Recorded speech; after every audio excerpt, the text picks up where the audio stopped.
Hey guys, Chris here, and we're back for another weekly video.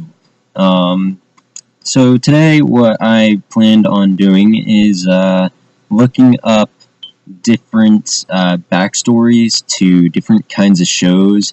So, spoiler alert, you are going to have your childhood ruined. Yeah, somebody's gonna hate me for this. Alright guys, so the first video not first video, wow, I'm an idiot.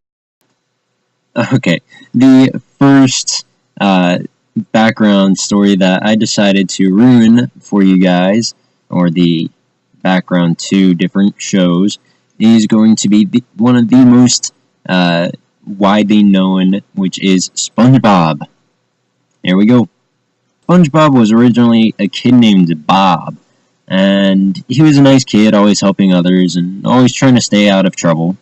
But he got in a lot of trouble, and he took the rap for what other kids did, and often accidentally tripping someone when trying to help them.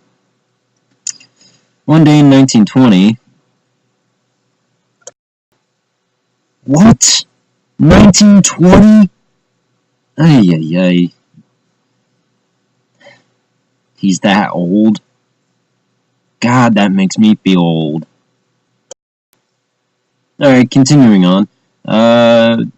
When riding his bike, he accidentally went down a steep hill and fell off, putting him in a coma. After 2 weeks, he eventually... He died?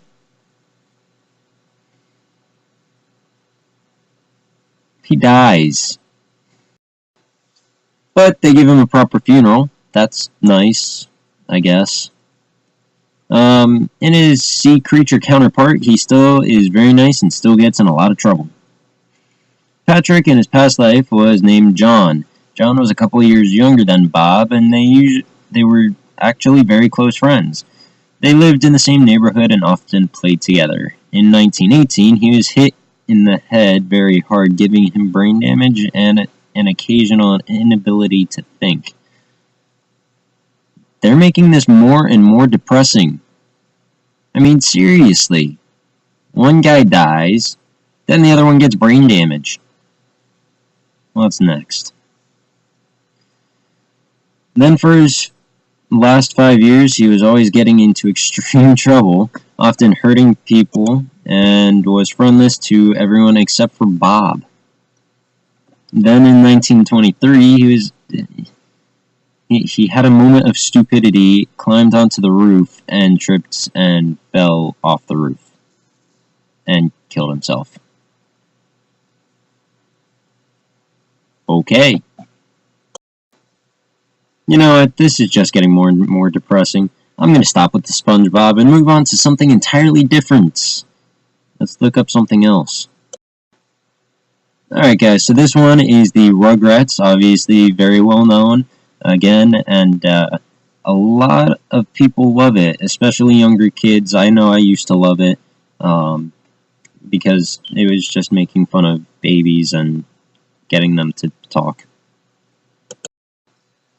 Oh my god.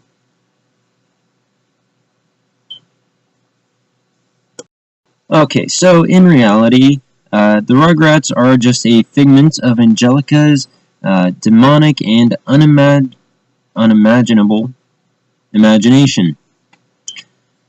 Chucky, which is Chaz, died in 1986 along with his mother. That's why Chaz is always a nervous wreck. Tommy was born in 1988, but he was a stillborn, so that's why Stu is constantly in the basement making toys for the son who never had the chance to live. Already this is getting very depressing. Okay, so a couple named the DeVilles had an abortion in 1990. That was only 7 years before I was born. Angelica couldn't figure whether it'd be a boy or a girl, so she created twins. As for all grown up, the teenage Angelica became addicted to various narcotics, which further aggravated her schizophrenia. I don't even know. Wow, I'm an idiot. It's schizophrenia. Bringing her back to her childhood and thus creating Thus, her creations she obsessed over. Because of time lapse between the present and the last time she interacted with her creations, she made them older. Thanks. The only regret, not to be fictional, however, was unborn Tommy's brother, Dill. However, Angelica didn't know the difference between Dill and her creations, although Dill didn't follow her commands. After endless crying and refusal to disappear like the others did when Angelica was angry with him, she hit him. I'm just gonna move on to the next one. Alright, so moving on, you guys all know about the Teenage Mutant Ninja Turtles. Everybody loves them. There's a bunch of different versions of them, like the kitty cartoons and all that kind of stuff. But you might be surprised at how different it actually is. I'm gonna just go ahead and look here. Before they were all that skateboarding and pizza-loving turtles, they were actually cold-blooded killing machines. If you've only seen the cartoons or movies, then you're probably vaguely aware of the origin story. After being exposed to radioactive ooze, 4 turtles were raised as ninjas by their adoptive father Splinter, a giant rat who's basically like Yoda.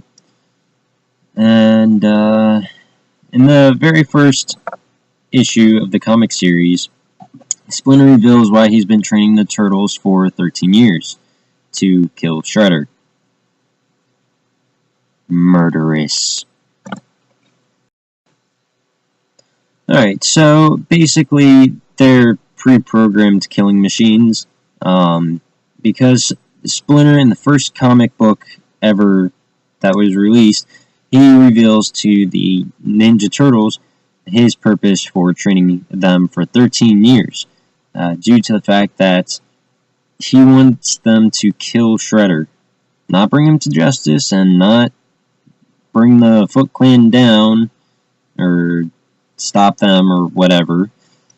He literally trained them so that they would kill Shredder and anyone else that he wanted them to kill, because they were just his personal soldiers.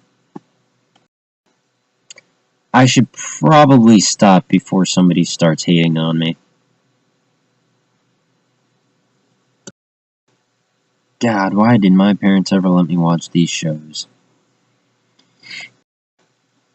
So, I do apologize, guys. I know that I didn't really find any good shows, any good memories for you, but hey, at least now you know, and that your childhood has been all based off of death.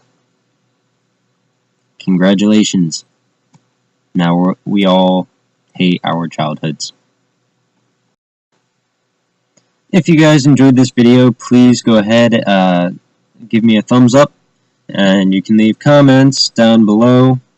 I don't care if it's hater messages or what, but I know that I probably scarred you for life, so I probably deserve it. However, it'd be nice to see what you guys think, and if you guys want to know any other backstories to other shows that you guys know that I didn't talk about today, again, leave that down in the comment section below. Also, share, subscribe.